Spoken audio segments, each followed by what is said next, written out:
Le centre de l'hôpital Fann Kër Khalei, lieu de convergence en cette journée mondiale de l'autisme, parents, spécialistes, étudiants et autres professionnels ont pris d'assaut les lieux pour échanger sur la pathologie. Au menu du programme, des panels et des activités de sensibilisation. Je voudrais avant toute chose exprimer ma profonde reconnaissance à chacun d'entre vous pour votre présence, votre engagement et la qualité des échanges qui ont marqué cette journée. Les deux panels qui se sont succédés ont permis de briser des idées reçues, d'entendre la voix des parents et d'ouvrir des perspectives concrètes de solutions. C'est cela la force d'une journée de sensibilisation réussie. Je remercie chaleureusement nos partenaires, l'hôpital d'enfants de Diamniadio, Éduc Autisme, le service de pédopsychiatrie du centre hospitalier psychiatrique de Thiaroye et toutes les équipes qui ont rendu possible l'organisation de cet événement.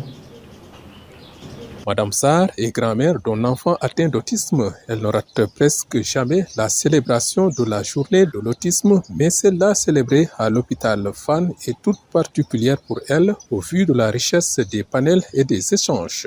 Elle se réjouit dans la foulée des évolutions qu'elle dit avoir constatées sur son petit-fils. Je vous remercie d'abord d'avoir assisté à cette journée du 2 avril, comme j'ai l'habitude de le faire depuis qu'il était à Diamniadio, à l'école du jour. Et vraiment, c'est pour ça, chaque 2 avril, je m'intéresse à cela. Mais j'avoue que la journée d'aujourd'hui a été très, très révélatrice pour nous, pour avoir écouté tous ces professeurs, tous ces médecins qui nous ont encore expliqué ce qui est l'autisme. Et j'avoue que mon petit-fils a beaucoup évolué par rapport à son éducation. Comment reconnaître un enfant atteint d'autisme? Les signes peuvent ne pas être facilement détectables par les profanes, mais aux yeux des professionnels, ils sont clairs. Voici quelques caractéristiques énumérées par Dr Salah Aïchadien, chef de la maison de pédopsychiatrie de l'hôpital enfant de Diamniadio. Au fait, déjà pour l'autisme, contrairement à nos idées reçues, on ne le voit pas sur le plan physique. Donc il n'y a pas de caractéristiques physiques qui permettent de reconnaître un enfant autiste. On le voit plutôt sur le comportement de l'enfant. Et sur le comportement, on va retrouver une difficulté de communication de cet enfant-là sur le plan verbal et sur le plan non verbal. On peut retrouver une difficulté d'interaction avec les autres. Donc c'est un enfant qui ne va pas regarder les autres, qui ne va pas répondre à l'appel de son prénom, qui aura du mal à répondre aux salutations, à interagir de manière entre guillemets convenable avec les autres. La prise en charge de l'autisme au Sénégal rencontre tout de même quelques difficultés liées à l'accessibilité des soins, mais le ministère de la Santé n'a pas croisé les bras. Il se bat pour la décentralisation des structures de prise en charge adéquates dans les régions.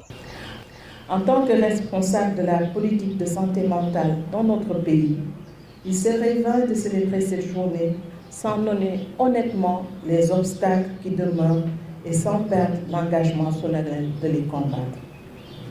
Il y a le défi de l'accessibilité aux soins, ce que le Dr Awa l'a dit. Il y a quelques années encore, il n'y avait que 2 à 3 spécialistes et que 3 établissements pour tout le Sénégal.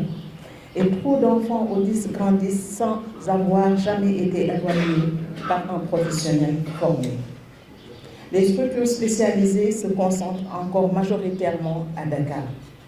Nous devons rompre cette inégalité géographique et faire en sorte que chaque région du Sénégal dispose d'une offre de soins accessible à toutes les familles, quelles que soient leurs conditions économiques.